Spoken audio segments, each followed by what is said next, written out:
Welcome back to the Weekly List, where we announce news about Powers Music School that's so important we assumed you already knew it by ear. This week's theme, growth.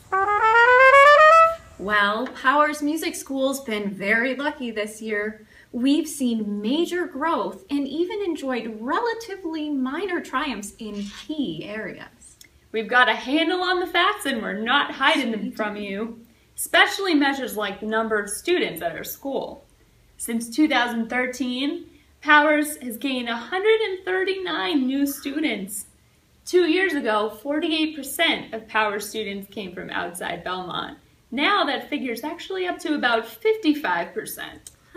Hundreds of families must be braving the busy traffic to get to Powers from outside 02478 and improvising around the callous Boston drivers. These guys are music champs. Absolutely. With so many new students, we're happy to report that our ensemble program is growing. Since 2013, we've increased the number of ensembles from just 6 to 23, and the number of students participating in those ensembles and orchestras from 33 to 140.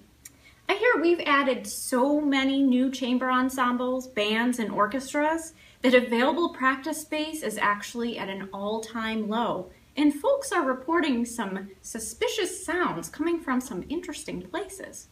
Let's take a look.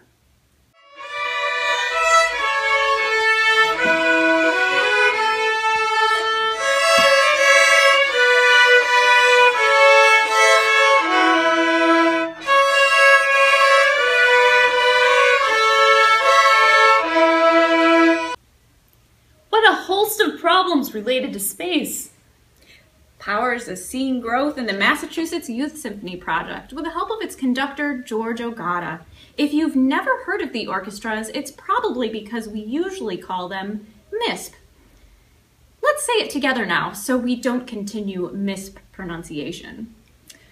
MISP.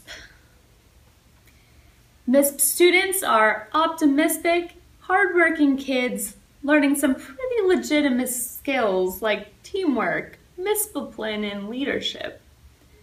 I hear there's a concert on May 17th? There is. What should viewers know about this? Well, the concert's at Sorensen Theater at Babson College on Sunday at 4 o'clock. There's no cost for admission.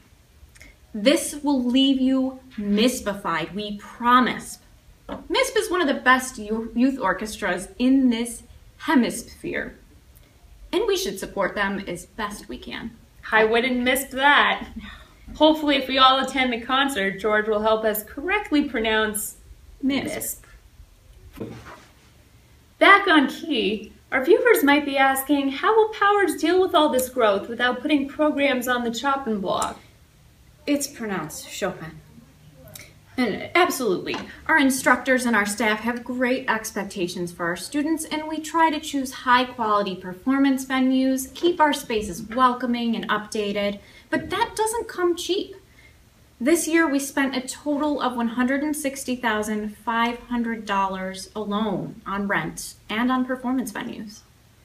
And every drop of tuition and each donation goes right back to cover those expenses. We couldn't survive without that support. There's also some rumors the school has been asking students to raise money. Let's take a look.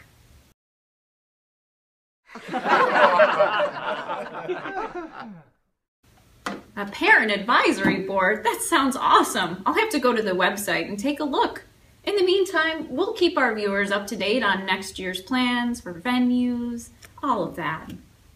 That concludes this week's episode of the Weekly List.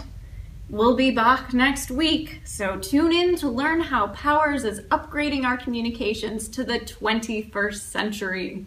Let's cut to our farewell team now with a special tune that will inspire viewers to take a stand with us. We'll see you soon.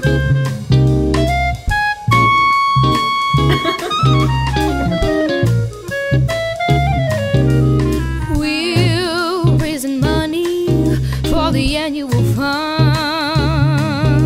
Just give up one nice coffee. Your donation will help everyone. Orchestras are growing and they need some space. We're running out of room and need some bucks to find a beautiful place. Oh.